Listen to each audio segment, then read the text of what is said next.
Alrighty, I wanted to show you another video at the park. We are doing some really good stuff today. Miss Penny she's just hanging out. She's not in a command, so she's biting her tail. Ma'am, Penny, good girl, heel. Good. So she's off leash. I wanted to show you just her off leash obedience and how much progress she's made just in the last couple days. Heel. Good. Good girl. Still working through some of the, heel. Good. She's figuring it out, but she's so responsive to the e-collar and understanding of this position of heel that I really trust her off leash just with some e-collar control. Not something that you're gonna do right away with her when she comes home, and we're not gonna go straight into off leash obedience, but I just want to show you that she really gets it and she's understanding it, and with a little bit of practice from you, hi, good girl, you guys can definitely get there and you know, get some really, really nice obedience. Heel. Good. And you know, this off leash is, you know, it's flashy and it's really nice to see, but you know, leash, you know, I generally will have a leash on a dog at all times when they're out in public, when they're out, when they're out working with you, just you know, because leash laws are a thing with service dogs. They don't necessarily have to be on a leash if it interferes with them doing their task work, or if it puts you or her at danger to be on leash. So it is a skill that, you know, as a potential service dog, we want her to be able to know. And then, you know, just for the sake of being able to let her run around and be a dog and get some of that crazy puppy energy out. Good girl. She's so happy. Having this off-leash obedience is really, really helpful. I think it allows a dog to be more of a dog. Be more of a dog and earn more freedom because we have such good control. And so it's just a really, really good thing. Heel. Good. She wants to sniff as we haven't walked over here yet. We've been walking just in this area. Now we're over here. Is she following me? Nope. Heel. Good girl. Heel. Good job. So I'm giving her these little reminders, but you know, heel. Good job. Obviously, when we get to a new place and there's more distractions, she still needs a lot of proofing with this, which means she just needs exposure, and she just needs to know, hey, this happens everywhere.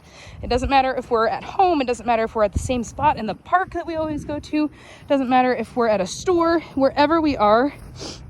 If I ask you to heel, you've got to stay in that position.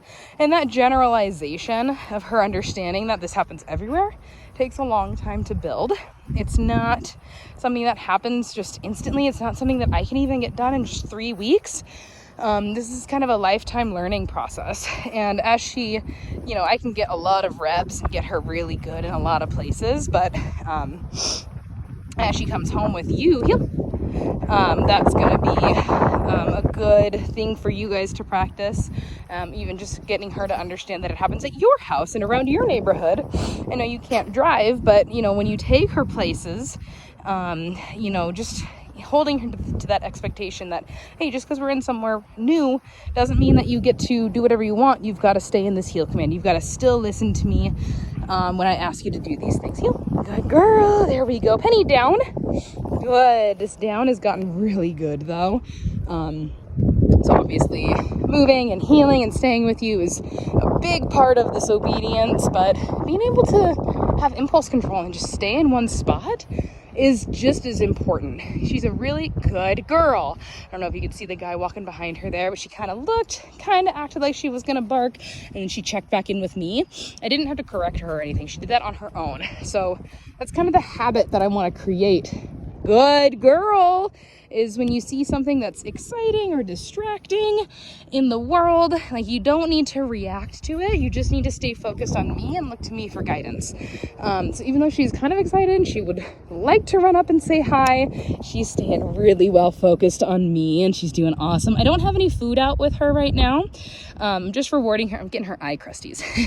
Just rewarding her with praise and you know, some pets and stuff. It's important, I think, for a dog to not only work just when there's food around. She needs to know that she's got to do this in every situation, even if there's not food. We don't want her to be hindered by, you know, whether or not you have food on you. So she should do this stuff even though there's not always that promise of a big reward. Okay, good job. Okay, Penny, go be a dog. Go be a dog. Go run around. Good girl. Let's go. Good. So yeah, like I really trust her to just kind of hang out, and now she can go and sniff. I released her. Hi, good girl. When she does come back to me, we can reward her for sure because she wants to heel. She's like, oh, what do I do? And that's what I love to see. I love to see a dog that enjoys the work and offers the behaviors. Good girl. That was nice. There was a girl over walking into the bathrooms right there, and she looked at her. I don't know if you saw that, but she looked like she was going to take off and go over there, and then she chose to come back to me. So I really like to reward those. Good job, those choices. We're making good choices. So it's not always me directing her. It's me spontaneously rewarding when she makes a good decision on her own, because I've showed her how to make that decision and how to earn that reward. Oh my gosh. You get that stick? Nope, just gonna sniff it. So anyway, I just wanted you to see that this obedience is really, really coming along. She's an awesome puppy, having a good time, and we're making some really good progress, and she should be able to come home soon.